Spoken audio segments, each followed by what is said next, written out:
시청자 비평 플러스에서 YTN을 들여다봅니다.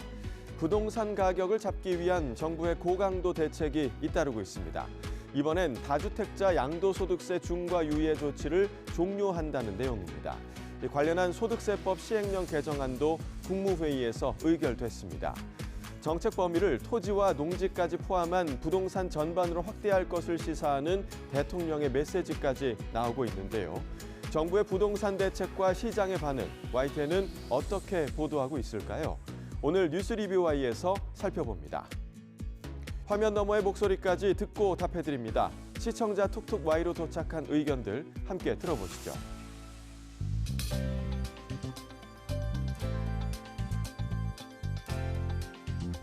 시청자 여러분 안녕하십니까? 나경철입니다. YTN 히트앤런 마라톤 대회가 다음 달 22일에 열립니다. 서울 상암동 월드컵 평화의 광장을 출발해 10km, 5km를 도는 코스인데요. 프로야구 시즌 개막에 앞서 야구 팬들과 함께 달리는 대회로 기획됐습니다. 그런 만큼 좋아하는 구단의 유니폼을 입고 달리는 것도 가능하다고 합니다. 또 야구 직관에 필수인 아이템을 포함해서 다양한 기념품이 준비돼 있고요. 프로야구 레전드 선수와 해설가가 현장에서 들려주는 올해의 구단별 전력 분석을 비롯해 재밌는 게임도 마련됐다는데요. 화창한 봄날, 좋아하는 팀의 응원 기운도 불어넣고 또 달리는 즐거움까지 느껴보시는 건 어떨까요? 참가 신청 등 자세한 내용은 아래 홈페이지 주소에서 확인하시면 됩니다. 자, 그럼 이번 주 시청자 비평 플러스 뉴스 리뷰 Y부터 시작합니다.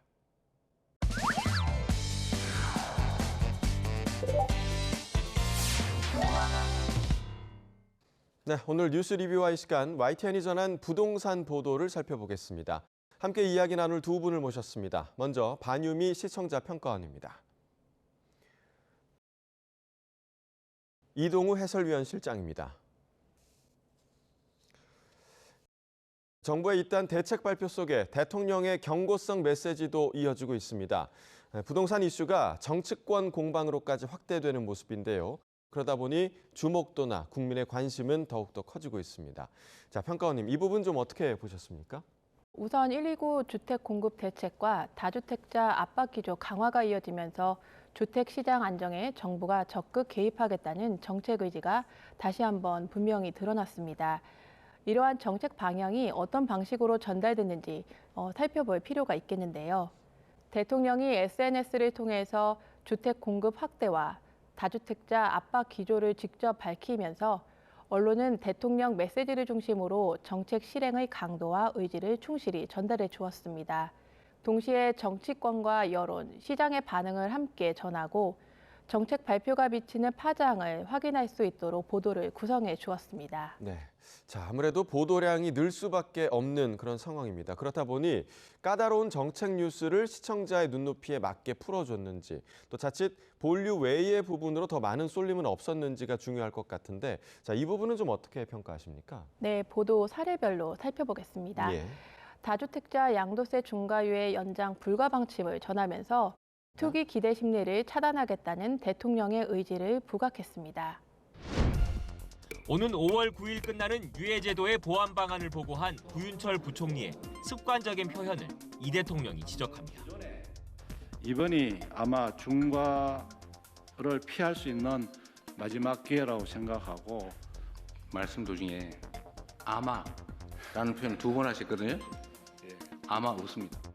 정부가 오는 5월 9일 다주택자 양도세 중과 면제 제도 종료를 못 박자 이른바 상급지로 옮겨가려는 장세가 형성되고 있다는 내용인데요. 이 대통령은 이에 대해 똘똘한 한 채로 갈아타기도 주거용이 아니면 안 하는 것이 이익일 거라고 적었습니다. 이런 가운데 오늘 발표된 한 여론조사에서는 다주택자 양도소득세 중과유예 폐지가 잘한 조치라는 응답이 61%로 잘못한 조치라는 27%보다 2배 이상 높게 나타났습니다. 대통령 발언을 중심으로 정책 배경과 전략적 의도를 설명해 시청자가 부동산 정책 전환의 의미를 읽도록 했는데요. 이어지는 보도에서는 강경한 정책 추진 의지와 함께 다주택자 양도세 중과 유지에 대한 여론조사 결과를 제시해 정책에 대한 국민적 공감대가 어느 정도 형성돼 있는지를 보여주었습니다. 정책 메시지 전달에 이은 분석 보도도 이어졌는데요. 부동산 이슈를 꾸준히 다뤄가면서 매물 가격이라던가 물량 동향 등을 통해서 정책 발표의 영향을 시장의 반응으로 점검했는데요. 지역별 계절적 요인 등 다양한 변수도 함께 제시해 정책 효과를 단선적으로 해석하지 않도록 했다는 점에서 정보의 신뢰성을 높일 수 있었습니다. 서울에서는 매물 증감 흐름이 지역별로 엇갈리고 있습니다. 최근 5일 새 강남 3구와 한강벨트 지역에선 매물이 늘었지만 강북 일부 지역에서는 매물이 줄어들었습니다. 봄 이사철을 앞두고 계절적 요인이 맞물려 매물이 늘었다는 분석도 나옵니다. 전체적 요인에 의해서라기보다는 계절적 요인에 의해서, 즉 이사철을 맞아서 매물이 나오고 있다고 저는 생각하고 있습니다. 아직까지는 급매까지는 없어요. 지난달 말부터 이어진 이 대통령의 다주택자 겨냥 발언 여파로 매물이 많이 풀리면서 서울 아파트값 상승폭은 3주 연속 주춤했습니다. 그간 집값 상승이 두드러졌던 경기 과천시는 1년 8개월여 만에 하락으로 돌아섰습니다. 아파트 매매 거래 현황을 봐도 이번 달 서울 아파트 매매 거래 10건 가운데 9건 가까이가 15억 원 이하 거래였습니다. 일각에서는 최근 들어 서울 중저가 지역 아파트 매매 가격이 15억 원으로 수렴하는 이른바 키 맞추기 장세가 빠르게 나타나는 것으로 보고 있습니다. TV 방송이라는 그 뉴스 특성상 2, 3분 분량으로 이슈가 짧게 다뤄지고 끝나는 경우에는 종종 아쉬움이 남기도 했는데요.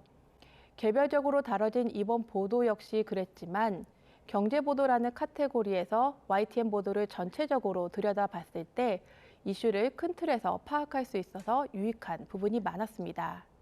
이어서 서은숙 상명대 경제금융학부 교수가 출연한 YTN 대담을 살펴보겠습니다.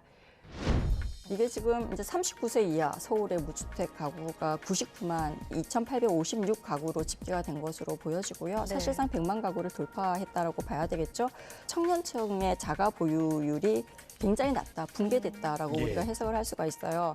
그러니까 39세 이하 가구의 자가 보유율은 서울 기준으로 약 17.9%에 불과합니다. 그러다 보니까 둘째는 월세 부담이 굉장히 역대 최고다라고 볼 수가 있겠죠. 그죠? 그래서 청년들이 월급을 받아가지고 소비를 할 여력이 별로 없다는 뜻입니다. 그래서 40대 이하의 젊은 층의 소비가 안 된다는 것은 내수 경제가 회복되기가 굉장히 어려운 상황까지 연결되는 거죠. 부동산 문제를 개인의 선택이나 투자 판단이 아니라 사회 시스템 전반의 문제로 인식하게 했다는 점에서 의미가 있었습니다. 또 부동산 정책 이해를 돕는 기존 전문가 역할에서 나아가 부동산 이슈를 사회 구조적 문제로 바라보도록 그 관점을 확장했다는 점에서 주목해 볼 수 있었는데요. 전문가 대담의 장점으로도 볼 수 있었습니다. 이러한 진단적 논의가 좀 더 활발해진다면 부동산 문제를 사회적 논의의 장으로 끌어올릴 수 있겠고, 더 나아가서는 정책의 방향성과 보완점을 점검해야 한다는 언론의 역할에도 더욱 부합할 것으로 보입니다. 자, 그렇다면 실장님의 의견은 좀 어떠신가요? 사실 지금 그 정부 금융당국은 이 주택 융자를 낀 매수세를 차단하기 위해서 주택담보대출을 아주 강하게 옥죄고 있거든요. 그러니까 상당히 이런 방향은 바람직한 방향이다 이렇게 할 수 있겠습니다. 다만 실수요자들이 특히 신혼가구 등이 이제 최초 주택을 매수하는데 어려움이 많은 상황이기 때문에 이에 대해서는 좀 보완책이 좀 있어야 되지 않겠는가 이런 생각을 좀 가지고 있고요. 그리고 다주택자들이 양도세 감면 기한인 5월 9일까지 집을 팔도록 유도하는 정책도 주택을 공급하는 데 있어서는 상당히 유효한 정책이다 이렇게 평가를 하고 있고요. 한국부동산원의 자료를 보면요. 2월 셋째 주 강남구 아파트 가격은 전주 대비해서 0.01% 올랐는데요. 사실상 보합세라고 할 수 있겠죠. 한 주 전에는 0.02% 올랐었습니다. 서초구도 0.05% 상승했는데 전주에 0.13% 오른 것과 비교할 때는 상승폭이 상당히 꺾였다 이렇게 볼 수 있겠고요. 전문가들은 조만간 강남권도 하락세로 전환할 것으로 이게 전망을 하고 있는데요. 실제로 강남권을 중심으로 매물이 늘어나고 또 수억 원에서 최대 한 10억여 원씩 그 매도 호가가 떨어진 경우가 있다는 거 아니겠습니까? 이런 상황에서 전문가들은 다주택자뿐만 아니라 1주택자들도 상당수가 매물을 내놓고 있다 이렇게 분석을 하고 있어요. 이는 이제 이재명 대통령이 향후 고가주택에 대해서 재산세와 양도세 모두 올리는 방향으로 추진할 것이라는 그런 판단을 했기 때문이다 이렇게 보여지는데요. 그래서 이재명 대통령은 시장에 맞서지 말라는 말도 있지만 정부에 맞서지 말라는 말도 있다면서 정부 정책에 저항할지 순응할지는 각각의 자유이지만 주식시장 정상화처럼 그에 따른 손익 역시 각자의 몫이다 이렇게 밝혔어요. 결국 부동산 시장에서는 심리가 상당히 중요한데요. 이 같은 심리전에서 사실상 정부가 승기를 확실히 잡았다 이렇게 볼 수 있겠고 이 같은 기조는 앞으로 당분간 이어질 것으로 이렇게 예상이 되는 상황입니다. 네, 부동산 정책에 따른 영향들을 전반적으로 좀 분석을 해주셨고요. 자, 평가원님 이어서 또 어떤 보도들을 살펴주셨습니까? 네, 그동안 이제 시청자 비평 플러스에서 부동산 보도에 관한 논의를 여러 차례 이어온 바 있는데요. 정책 발표에 따른 정보 격차를 해소하고 또 정책이 실제로 어떻게 작동하는지를 점검하는 언론의 검증 역할을 지속적으로 요구해온 바 있습니다. 예. 또 부동산 문제를 자산 가치의 변동이 아니라 주거 안정이라던가 지역 균형 발전이라는 사회 전체의 문제로 다뤄야 한다는 점도 반복해서 강조했었는데요. 이번에는 이러한 문제의식을 바탕으로 부동산 이슈를 기존의 정책 전달 중심의 보도와는 다른 시선으로 접근한 사례를 살펴보고자 합니다. 이곳 주민 A씨는 지난해 단체 채팅방을 만들어 이른바 집값 가이드라인을 정했습니다. 특정 가격 밑으로는 매물을 내놓지 말라고 압박하고 이를 어기는 부동산엔 허위 매물 신고와 집단 민원 보복을 가했습니다. 성남에서도 주민들이 중개사 블랙리스트를 만들어 영업을 방해했고 용인에선 공인중개사들이 카르텔을 형성해 비회원과의 공동중개를 거부하다가 별미를 잡혔습니다. 경기도는 집값 담합과 전세 사기 등을 부동산 3대 불법 행위로 규정하고 수사력을 총동원하기로 했습니다. 보도에서는 조직적인 가격 담합 사례를 소개하면서 부동산 가격 왜곡의 원인을 개인의 선택이나 시장 심리에만 돌리지 않고 거래 질서 전반의 구조적 문제로 드러냈습니다. 이러한 문제 제기가 일회성 사례에 그치지 않고 실제 구조 개선으로 이어졌는지와 같은 후속 보도가 이어졌으면 하는 바람입니다. 이외에도 실제 부동산 시장 현장의 문제를 살핀 보도들이 많이 있었습니다. 외국인 부동산 쇼핑 차단이라던가 외국인 토어제 관련 보도가 그 대표적인 예라고 할 수 있는데요. 국토교통부가 지난해 적발한 외국인의 국내 부동산 위법 의심 행위는 416건에 달합니다. 내일부터 국내 부동산을 매수하는 외국인은 비자 유형 등 체류 자격과 주소 또는 183일 이상 실제 머무는 곳을 반드시 신고해야 합니다. 이를 통해 외국인의 투기 목적 국내 부동산 쇼핑을 차단하는 데 효과를 낼 것으로 관측됩니다. 국토교통부가 지난해 9월에서 12월 주택 거래량을 재작년 같은 기간과 비교해 분석했더니 수도권 외국인 주택 거래량은 35% 줄었습니다. 외국인의 위법 의심 거래가 이어지고 있는 만큼 외국인 토어제를 지속하되 서민들이 많이 찾는 중저가 주택 중심으로 제도를 개선할 필요성도 제기됩니다. 국내 주택 수급의 문제를 외국인 거래로 확장해 정책의 취지와 효과를 짚고 정책이 의도한 방향으로 잘 작동하고 있는지를 시청자가 확인하도록 했다는 점에서 정책 검증의 기능을 잘 수행한 사례로 볼 수 있겠습니다. 이들 보도는 공통적으로 부동산 이슈를 정책 발표에 한정하지 않고 정책 결과와 현장의 문제를 동시에 살핌으로써 접근 방식의 다양성을 보여주었는데요. 해당 보도들이 어떤 배경에서 기획되었는지 그리고 문제의식을 확장한 후속 보도들이 계획 중인지도 말씀 부탁드립니다. 네, 지금 솔직히 평가원님께서 말씀하신 그런 보도들은 출입처에서 나온 보도 자료를 바탕으로 해서 기자들이 풀어낸 그런 아이템들이라고 할 수 있겠습니다. 특히 경기도가 집값 담합 세력을 엄단하겠다는 내용도 경기도의 보도 자료를 바탕으로 해서 경기도 출입 기자가 기획한 리포트였고요. 또 외국인 토지 거래 허가제와 외국인 부동산 쇼핑 차단 리포트는 국토교통부가 내놓은 그 자료를 바탕으로 해서 국토교통부 출입 기자가 시청자들이 알기 쉽게 풀어서 쓴 내용인데요. 부동산이 화두인 상황에서 충분히 의미 있는 사안이라고 판단해서 이 같은 내용을 보도하게 된 것이고요. YT는 앞으로 부동산과 관련된 각종 이슈를 이러한 보도 자료에만 의존하지 않고 또 다각적이면서도 또 심층적으로 연속 보도할 예정이라는 점 이 자리에서 말씀드리도록 하겠습니다. 또 향후 주택 공급 계획이라든지 또 보유세와 양도소득세 개편 등 내용이 발표될 가능성이 높은데요. 이 같은 대책을 미리 예상하고 또 부동산 시장에는 어떤 영향을 미칠지 등을 다양하게 전망하면서 또 바람직한 부동산 시장의 방향 등을 도모하는 그런 리포트도 많이 보도하도록 준비하겠습니다. 네, 자, 부동산 문제는 워낙에 기대 심리가 민감한 분야이기 때문에 그럴수록 언론은 보도 하나하나에 신중해야겠죠. 부동산 시장의 단면을 단순히 전달하는 데 그치지 않고 복잡한 구조와 본질까지 충분히 담아내도록 노력하겠습니다.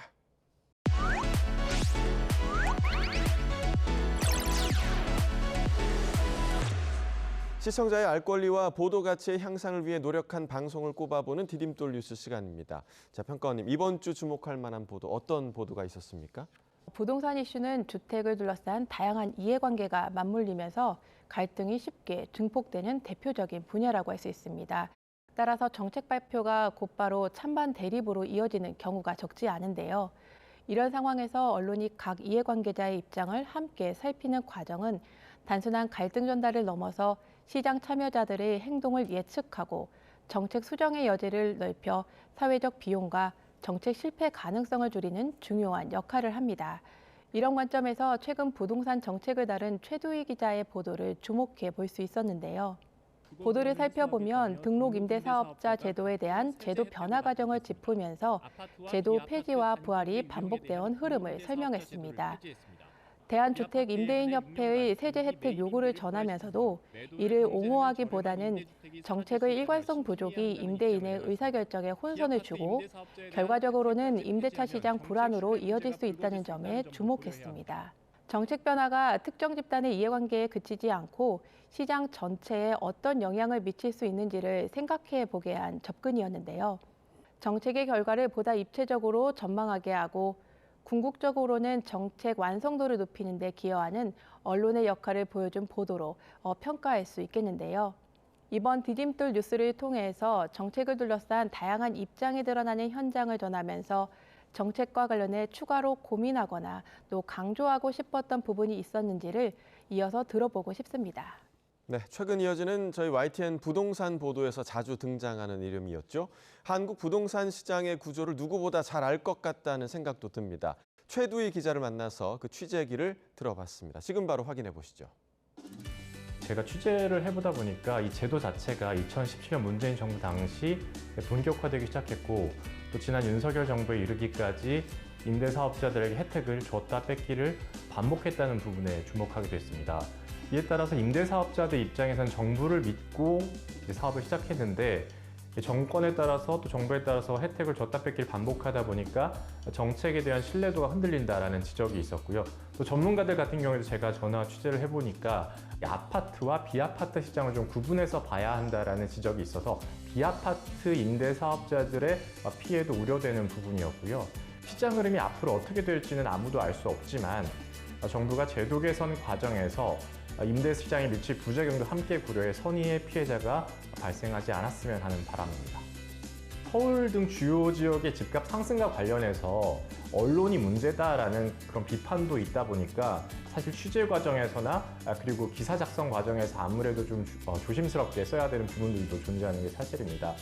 이번에 또 다주택자 매물 호가 관련해서도 예를 들면 강남구의 경우의 상황과 강남권의 다른 지역들의 상황이 또 다를 수가 있고 강북권의 경우에도 지역에 따라서 매물은 그렇게 늘지 않고 또 호가도 낮아지거나 그런 기미가 보이질 않고 호가가 오히려 그대로 멈춰 있거나 아니면 더 올라가는 그런 현상들도 자치구별로 발생하는 경우가 있어서 그런 모든 시각들을 다 담기가 좀 한계가 있는데요.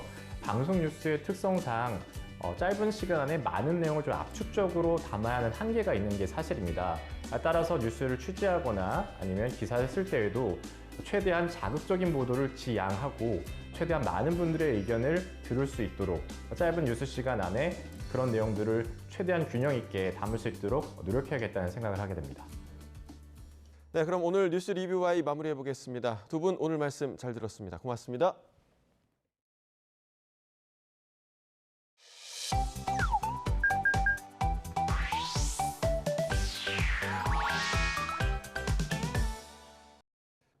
뉴스는 전달로만 끝나지 않습니다. 뉴스를 본 시청자의 생각이 더해질 때 비로소 완성되는데요.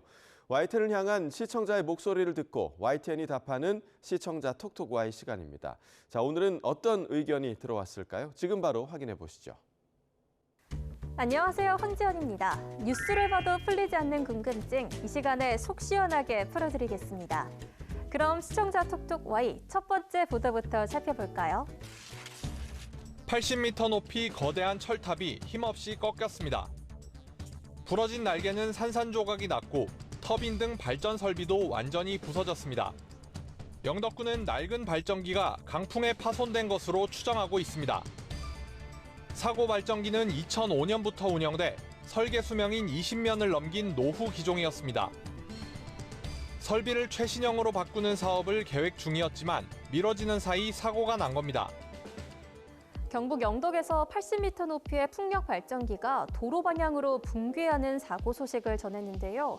이번 사고가 안전 시스템 결함으로 인해 발생했다고 알렸는데 과거 비슷한 사고 사례가 있는지 관련한 시설 점검은 어떻게 이뤄지고 있는지 함께 전했으면 좋겠다는 시청자 의견이 있었습니다.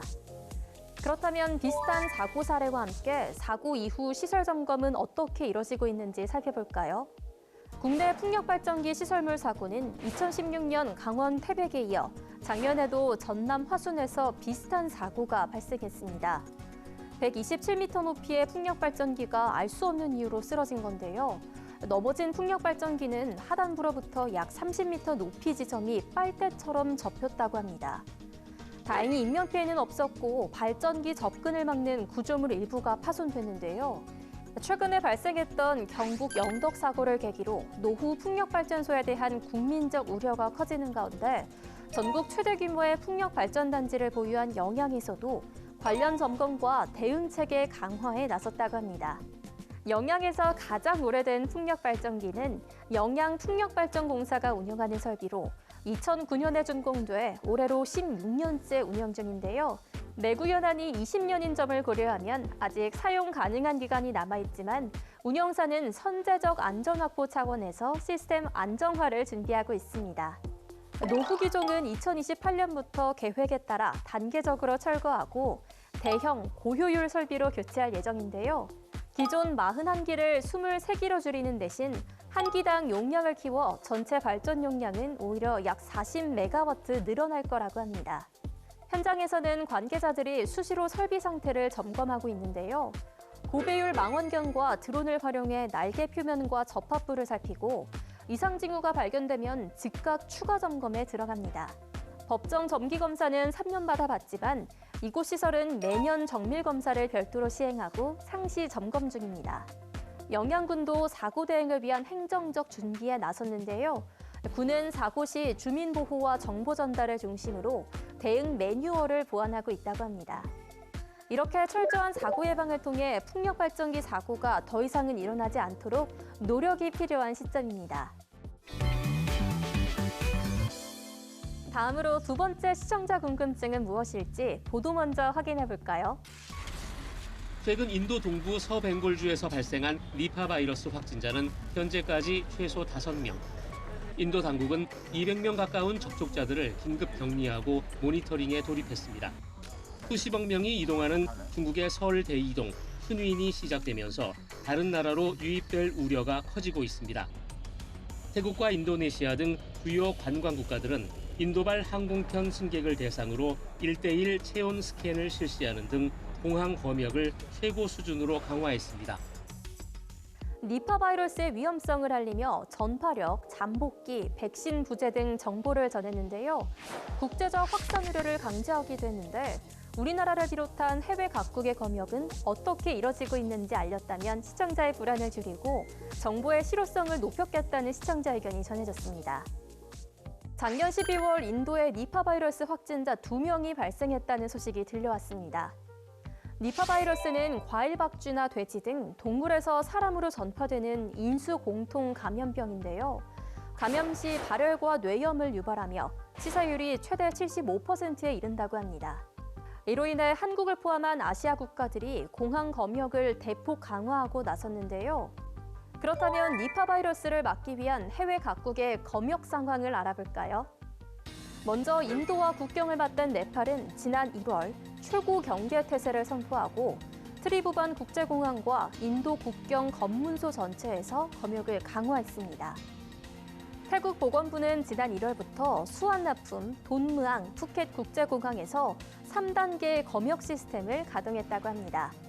열화상 카메라로 체온을 측정하고 서뱅 골주발 승객 전원에게 건강신고서 작성을 의무화했는데요. 싱가포르 전염병청도 지난 1월부터 창의공항에서 인도 감염 지역발 항공편 승객 전원을 대상으로 체온 검사를 실시한다고 밝혔습니다. 파키스탄도 엄격한 검역 조치를 내놨는데요.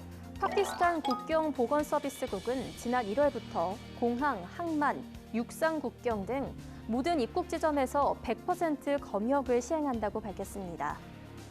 국경보건서비스국의 건강허가 없이는 입국이 불가능하다고 합니다. 우리나라는 다른 아시아 국가들보다 앞서 니파 바이러스 대응 체계를 구축해왔는데요.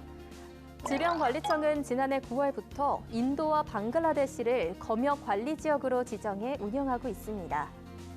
이에 따라 인도와 방글라데시에서 입국하는 유증상자는 의무적으로 신고를 해야 하며 이를 어길 시 과태료가 부과된다고 합니다. 또한 지난 1월부터 해당 국가로 출국하는 경우 감염병 예방정보 문자를 발송해 사전에 주의사항을 안내하고 있다고 합니다. 오늘 마지막 주제에 대한 시청자 의견 이어서 확인해 볼까요? 지난해 12월 미국 LA에 막 도착한 항공기에서 한 승객이 복도를 다급히 뛰어갑니다.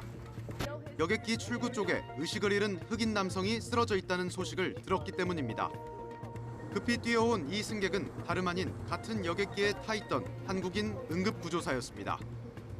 그렇게 심정지 환자의 골든타임 4분 동안 산소호흡기와 제세동기를 쓰면서 능숙하게 심폐소생술을 이어갔습니다. 얼마 전 여객기에서 쓰러진 외국인을 한국인 응급구조사가 심폐소생술로 구한 소식을 알렸는데요. 우리나라와 주요 선진국의 일반인 심폐소생술 시행률과 일반인이 심폐소생술을 배울 수 있는 곳을 안내하면 도움이 됐겠다는 시청자 의견이 있어 가지고 와봤습니다. 누군가가 갑자기 쓰러졌을 때 일반인이 가장 간단하게 응급처치할 수 있는 방법, 바로 심폐소생술인데요. 순간의 행동이 한 사람을 살릴 수 있는 만큼 심폐소생술의 중요성은 매우 큽니다. 이렇게 중요한 심폐소생술, 일반인 시행률은 얼마나 되는지 알아볼까요? 일반인 심폐소생술 시행률이란 병원 도착 전에 근무 중인 구급대원 및 의료인을 제외한 일반인에 의해 심폐소생술이 시행된 급성 심장정지 환자의 비율을 뜻합니다. 질병관리청 자료에 따르면 국내 일반인 심폐소생술 시행률은 2014년도 10%대에서 2023년에 이르러 30%대까지 꾸준히 증가했는데요. 다만 영국 70%, 미국 40.2%, 일본 50.2% 등 주요 선진국들에 비해 아직 일반인 심폐소생술 시행률이 낮다는 지적이 있습니다. 그렇다면 일반인이 심폐소생술을 제대로 배우고 싶을 때는 어떤 방법이 있을까요? 대표적으로는 한국심폐소생술교육원, 대한심폐소생협회 등에서 일정에 맞춰 교육을 신청할 수도 있고요. 구청이나 소방서, 지역안전체험관 등 가까운 곳에서도 교육을 진행하고 있어 일반인도 마음만 먹으면 손쉽게 제대로 된 심폐소생술을 배울 수 있다고 합니다.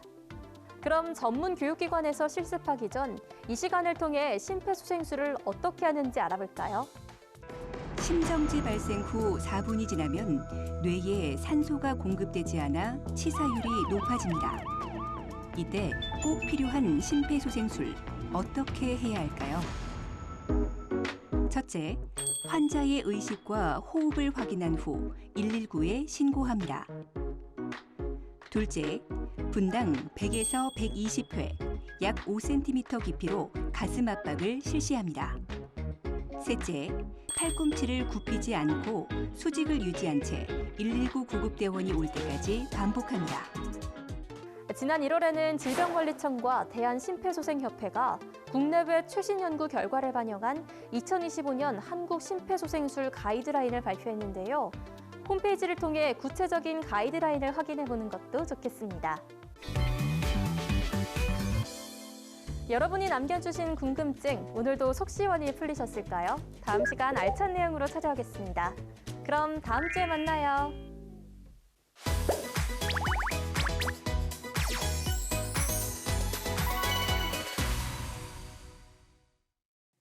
안녕하세요. YTN DMB 시청자평가원 김나영입니다.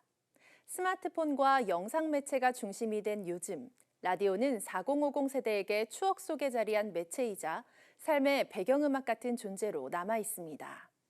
시대의 변화 속에서 점차 일상과 멀어지고 있는 라디오 산업의 현 주소를 짚어보고 위기 극복의 해법으로 통합 플랫폼의 필요성을 YTN 특별대담 세계가 듣는 K라디오에서 심도 있게 다뤘습니다.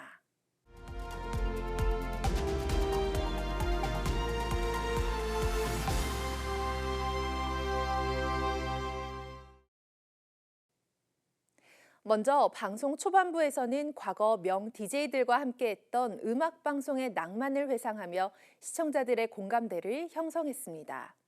하지만 곧이어 현재 라디오를 듣기 위해서는 각 방송사의 앱을 따로 설치하고 로그인과 인증을 거쳐야 하는 복잡한 진입 장벽을 꼬집었는데요.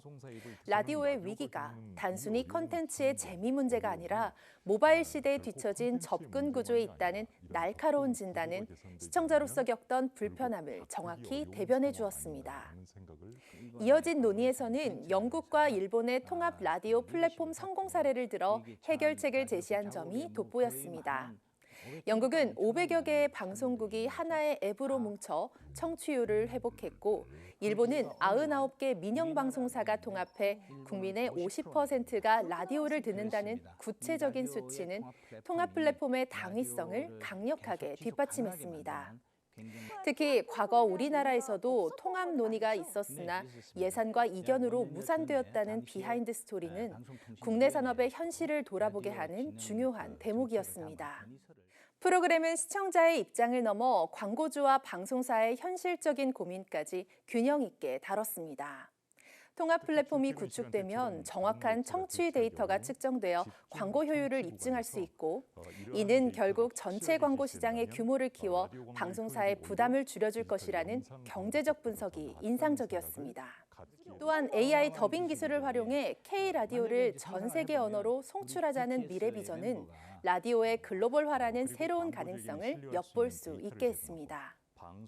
다만 아쉬웠던 점은 통합 플랫폼 구축을 위한 주도적인 추진 주체가 누구인지, 혹은 구체적인 실행 로드맵이 무엇인지에 대한 현실적인 논의가 다소 부족했다는 점입니다. 해외 사례처럼 정부나 특정 기관의 강력한 리더십이 필요한 부분인지 구체적인 방안이 더 깊이 있게 다뤄졌다면 완성도가 더욱 높았을 것입니다. YTN 특별대담 세계가 듣는 K라디오에서는 라디오에 대한 향수에서 출발해 산업적, 기술적 관점에서의 명확한 해답과 새로운 기대감을 심어준 훌륭한 비평방송이었습니다. 통합 라디오 플랫폼은 단순한 실험이 아니라 구조를 바로 잡아주는 작업이다라는 클로징 메시지처럼 머지않아 하나로 통합된 라디오 플랫폼을 통해 K라디오가 우리 일상과 세계 무대에서 다시금 울려 퍼지기를 기대해봅니다.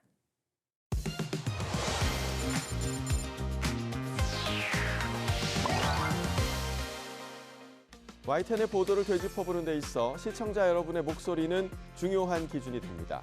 방송에 대한 여러 의견들 SNS와 홈페이지를 통해 남겨주시고요. 시청자 비평 플러스는 다음 주 보다 깊이 있는 시선으로 찾아뵙겠습니다. 시청해주신 여러분 고맙습니다.